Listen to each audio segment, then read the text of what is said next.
Square college zoology के lecture series में आज पार्ट 3 बीएससी स्टूडेंट्स के लिए लेक्चर होगा मेंडल्स लॉ ऑफ इनहेरिटेंस। ध्यान देंगे बच्चों कि मेंडल को फादर ऑफ जेनेटिक्स भी कहा जाता है या फादर ऑफ इनहेरिटेंस भी कहा जाता है। सबसे पहले उन्होंने 1900 ईस्वी में लॉ ऑफ इनहेरिटेंस दिया था। वो कायदे से बर्न के एक चर्च के पादरी थे और उन्हें मटर पर काम करना या गार्डन में काम करने की बहुत शौक़ थी और उन्होंने क्वांटिटेटिव एनालिसिस से ये साबित किया कि लॉ ऑफ इनहेरिटेंस क्या है। तो उनके एक्सपेरिमेंट को मैं ऐसे समझेंगे।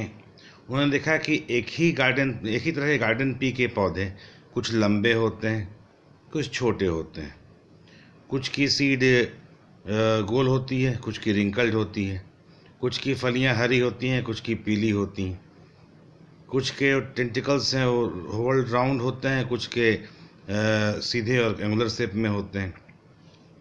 तो उन्होंने इस तरह के प्रतिस्पर्धी लक्षणों का एक ग्रुप बना करके और अपना एक्सपेरिमेंट शुरू किया और उसके पश्चात उन्होंने फाइंडिंग पाई, उसे उन्होंने 3 लॉ ऑफ इनहेरिटेंस के अंतर्गत में समेटा। सबसे पहले उन्होंने देखा कि लंबे और बौने पौधे पर एक्सपेरिमेंट किया कि एक लंबे पौधे और एक बौने पौधे के बीच आपस में क्रॉस पॉलिनेशन कराया। अब ध्यान देंगे क्रॉस पॉलिनेशन है क्या। तो क्रॉस ऐसे करते हैं कि एक पौधे का जो पुमंग है उसको रहने देते हैं, जायांग को निकाल देते हैं, और एक पौधे के जायांग को रहने देते हैं, पुमंग को निकाल देते हैं। यानी ऐसे करते हैं कि एक पौधे का जो पराग है वो दूसरे किस्म के पौधे के वर्तिकाग्र पर पड़े। तो क्रॉस पॉलिनेशन के फलस्वरूप जो भी बीज प्राप्त हुए, ठीक है, उसको उन्होंने पहली बार जब रोपा तो सारे पौधे पहले जनरेशन में लंबे उन्होंने पाए। फिर उन्होंने सभी लंबे पौधे को आपस में सेल्फ ब्रीडिंग यानी सेल्फ क्रॉस करने दिया और देखा कि अब जो बीज मिले उसमें 3 हिस्सा लंबे थे और 1 हिस्सा बौना हुआ। ठीक, अब मेंडल ने देखा कि ये क्या भला है। जेनेटिक वैरायटी में देखा तो एक शुद्ध होमोजाइगस लंबे, 2 हेट्रोजाइगस लंबे और 1 शुद्ध होमोजाइगस बौने ऐसे मिले। तो उन्होंने ऐसे हिसाब लगाया कि लंबे पौधे जो शुद्ध लंबे पौधे होमोजाइगस में उनका कैपिटल टी जीनोटाइप, बौने पौधे का स्मॉल टी जीनोटाइप। जब क्रॉस पॉलिनेशन कराया पहले जनरेशन में तो कैपिटल टी सभी में हुआ, सभी के जीनोटाइप में कैपिटल टी जीनोटाइप आया। देखा कि उन्होंने सारे के सारे कैपिटल टी वाले लंबे हुए। फिर कैपिटल टी को आपस में क्रॉस कराएंगे तो एक से बनेगा कैपिटल टी 2 एलील, दूसरे से ही बनेगा कैपिटल टी 2 एलील। तो पहले से क्या हुआ, कैपिटल टी से मिलेगा, ये सभी लंबे हो गए। दूसरा कैपिटल टी से मिलेगा, ये भी सभी लंबे हो गए। फिर पहले पौधे का स्मॉल टी दूसरे पौधे के कैपिटल टी से मिलेगा, ये पौधे भी लंबे हो गए। और फिर पहले पौधे का स्मॉल टी दूसरे पौधे के स्मॉल टी से मिलेगा, ये सभी पौधे बौने हो गए। यानी उन्होंने देखा कि जिसमें भी कैपिटल टी जीनोटाइप प्रेजेंट है वह लंबे होते हैं। अर्थात कैपिटल टी अगर शुद्ध रूप से दोनों हो अथवा एक भी प्रेजेंट कैपिटल टी हो तो भी पौधे लंबे होते हैं। उन्होंने निष्कर्ष निकाला कि जहाँ भी कैपिटल टी है ये डोमिनेट करता है स्मॉल टी पर।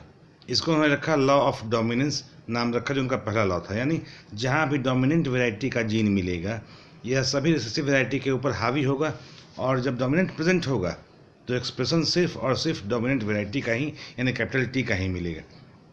इसी कारण F1 में सभी कैपिटल टी सभी लंबे हो गए, और F2 में 1 हो गया आपका कैपिटल टी लंबा, 2 हो गया आपका कैपिटल टी लंबा, यानी 3 लंबे कुल, और 1 स्मॉल टी छोटा। यानी कि जहाँ पे कैपिटल टी मौजूद नहीं है, सिर्फ रिसेसिव मौजूद है दोनों में, वो पौधे बौने हो गए। ये हो गया उनका लॉ ऑफ डोमिनेंस का। और चूँकि एक लक्षण को लिया इन्होंने इसलिए इसको नाम रखा है इन्होंने मोनोहाइब्रिड क्रॉस। ठीक है, बाद में हम बतलाएंगे आपको डाईहाइब्रिड क्रॉस क्या होता है। तत्काल में लॉ ऑफ डोमिनेंस के लिए मोनोहाइब्रिड क्रॉस काफ़ी है। तो मोनोहाइब्रिड क्रॉस में उन्होंने देखा कि 3:1 फेनोटिपिक रेशियो और 1:2:1 जीनोटिपिक रेशियो। तो ये हुआ लॉ ऑफ डोमिनेंस। जो सेकेंड लॉ है मेंडल का वो है लॉ ऑफ सेग्रेगेशन।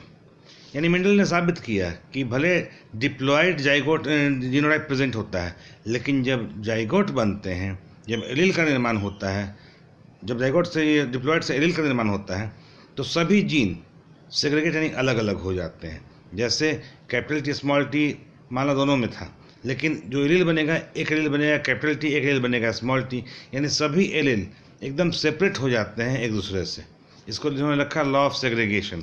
और थर्ड रूल है उनका लॉ ऑफ इंडिपेंडेंट असॉर्टमेंट, यानी कि जो एलील सेपरेट हुआ वो दूसरे पौधे के किसी भी एलील से मिलने के लिए, जाइगोट बनाने के लिए इंडिपेंडेंट है। ये कतई नहीं होगा कि कैपिटल टी सिर्फ कैपिटल टी से ही एलील बनाएगा। कैपिटल टी से ही बना सकता है, दूसरे पौधे के स्मॉल टी से भी एलील बना सकता है। अर्थात जो एक एलील है वो किसी भी दूसरे पौधे के एलील से किसी से भी जाइगोट बनाने के लिए पूर्णतः इंडिपेंडेंट है, और कोई एक जीन किसी दूसरे जीन को प्रभावित वहाँ नहीं कर सकता है कि एलील मैं ही बनाऊंगा, आप नहीं बनाओगे। इसको बोला गया लॉ ऑफ इंडिपेंडेंट असॉर्टमेंट। ठीक है, तो मेंडल का कुल ये 3 लॉ है, जिसका बेसिक हम फिर रिपीट करते हैं। लॉ ऑफ डोमिनेंस, यानी एक जीन डोमिनेंट अगर होगा तो रिसेसिव अपना एक्सप्रेशन नहीं देगा। लॉ ऑफ सेग्रीगेशन, यानी कि जब एलील बनता है उस समय डोमिनेंट जीन या रिसेसिव जीन दोनों एक दूसरे से सेग्रीगेट कर जाते हैं, अलग हो जाते हैं। और तीसरा हो गया लॉ ऑफ इंडिपेंडेंट असॉर्टमेंट, चाहे वो डोमिनेंट जीन हो चाहे वो रिसेसिव जीन हो, किसी भी सूरत में एक दूसरे में किसी से भी मिक्स करके जाइगोट बनाने के लिए इंडिपेंडेंट है, उस पर किसी और जीन का कोई भी इन्फ्लुएंस नहीं है। इस प्रकार मेंडल ने कुल 3 लॉ दिए, जो आगे हम देखें हैं कि मेंडेलियन जेनेटिक्स में काफ़ी वायबल है और ये आज भी उतना ही प्रासंगिक है। जैसे अब ह्यूमन ब्लड ग्रुप की चर्चा करेंगे तो भी, अथवा फिर ये RH फैक्टर्स की चर्चा करेंगे, या फिर हम जेनेटिक डिजीज़ की बात करेंगे जिसमें कि x link recessive, x link dominant वगैरह बीमारियों की चर्चा करेंगे, सब में हम पाएंगे कि मेंडल्स का लॉ काफ़ी इफ़ेक्टिव है। शेष रही बात डायहाइब्रिड क्रॉस की, उसकी चर्चा शॉर्ट नोट्स के रूप में हम अलग से डायग्रामेटिक रिप्रेजेंटेशन के हिसाब से करेंगे।